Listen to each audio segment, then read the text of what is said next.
Hey everyone, what's going on? Welcome back to another video. My name's Tyler, and today I'm going to be talking about what's on my iPhone in 2022.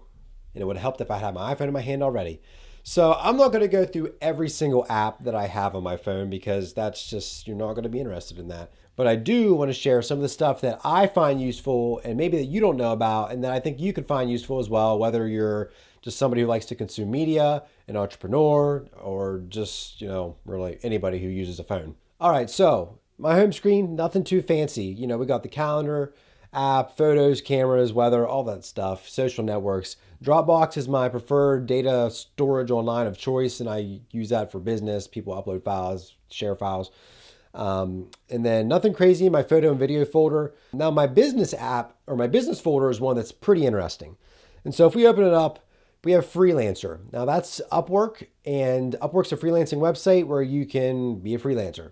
They don't just accept anybody, though. You kind of have to have a pretty good reputation, or like you have to prove that you're a freelancer and you have a skill to offer. You just can't sign up and start getting jobs. They kind of have a screening process that you have to wait a little bit to get through.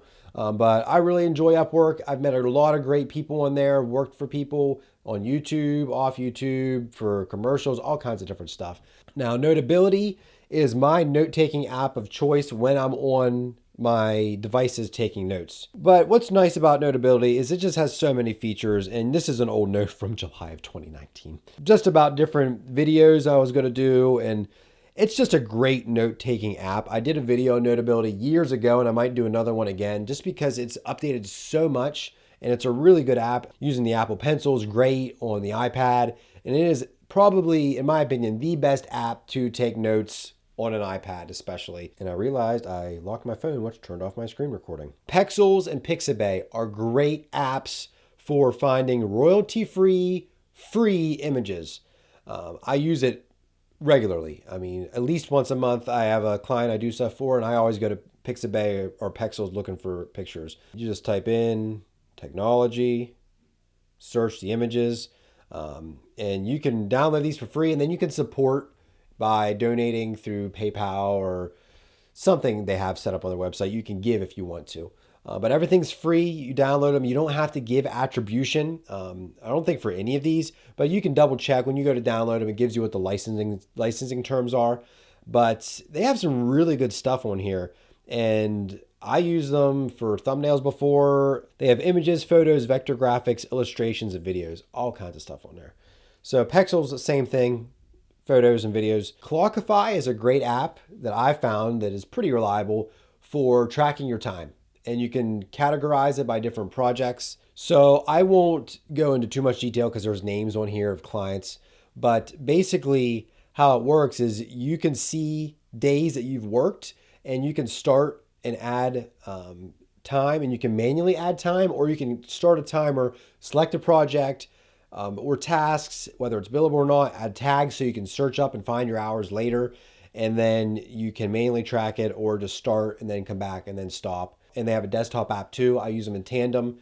It's what I use to keep track of my time whenever I'm billing for stuff, or estimating time to get a general idea of my workflow.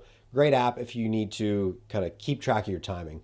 I have Invoicing by Wave. Great app to use and service. Really small, or small fees for like credit cards and stuff.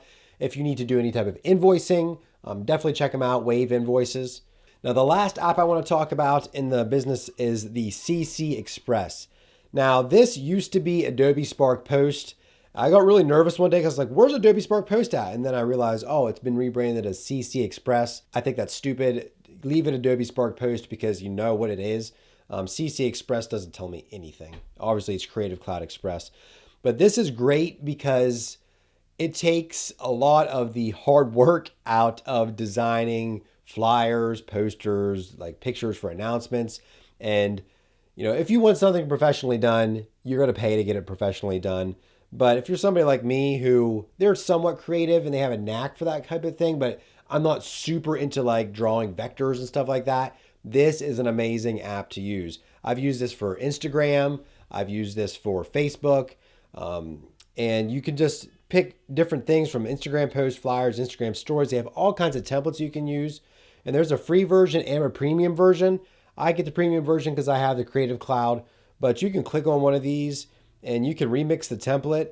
You can change the fonts, you can change the background image, and you can change all this stuff, the colors, how big fonts are, and it's a really great app to use, and I definitely suggest you check it out, CC Express. So now we're going to move a little bit quicker.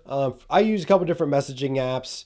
Discord, there's a stocks group I'm in, American Dream Trading. Check it out, links in the description. It's a really great group to learn about trading, stock market, learn about options, stocks, all that stuff.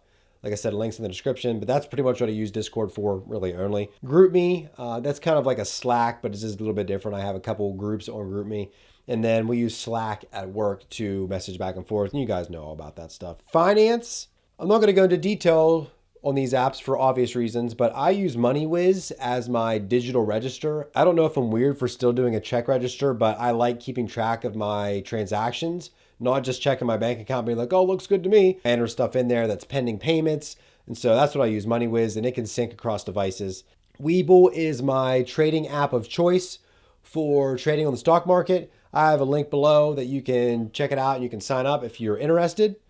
And then I use EveryDollar for budgeting. You just make a budget for your month. It's pretty simple. You just set your amounts that you're spending in different categories. You enter in your income, and it's a budgeting app. You really can't say too much more about that. So over on the second page, we just have a couple folders for different apps, utilities, shopping, smart home, stuff like that. Nothing crazy in there that you really need to know about. Linktree isn't an app. It's just a shortcut to the website where you can manage your links into a profile. So for example, I'm going to go to Instagram, and on my Miller's Homestead, I have a Linktree page. If you click on it, it'll open it up, and I just have watch our YouTube videos, follow me on Twitter, and homesteading products we use. And you can go in there and customize it, add different links. It's just easy to do if you don't want to create your own on a website. We also have Kit, which kind of works the same. It's not really the same, but it's for creators where you can actually create kits that you can link to where people can see the different things that you're using. So for example, Miller's Homestead, this is some of the stuff that we use for homesteading, electric fencing, chicken wire, air humidifier for in the house. And I really don't use Kit that much. I just kind of got it and started it and never really finished it. But it's an interesting app that I would recommend if you use a lot of equipment and tech and people say, what do you use all the time?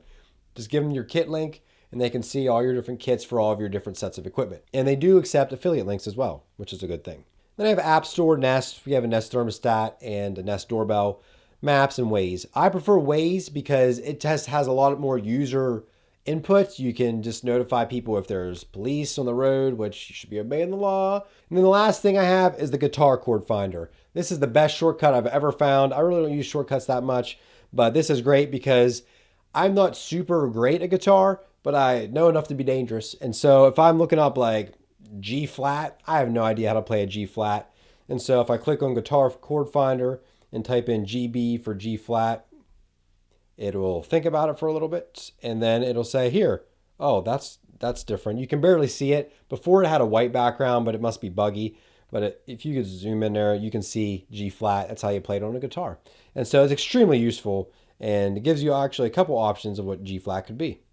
So that's pretty much what's on my iPhone. Nothing fancy for my email client. I just use Apple Mail, text messaging, Safari, regular phone app. But there's just a couple apps that I use that maybe you'll find interesting and that maybe you'll check out and they might help you out. And so that's going to be it for this one. Thank you all so much for watching. If you enjoyed the video, hit that like button. Make sure you also subscribe, hit the bell icon. That way you're notified for new videos whenever they do get posted. Follow me on Twitter and Instagram. It's Tyler Miller TV on both platforms. And thanks again so much for watching. And we'll see you guys in the next video.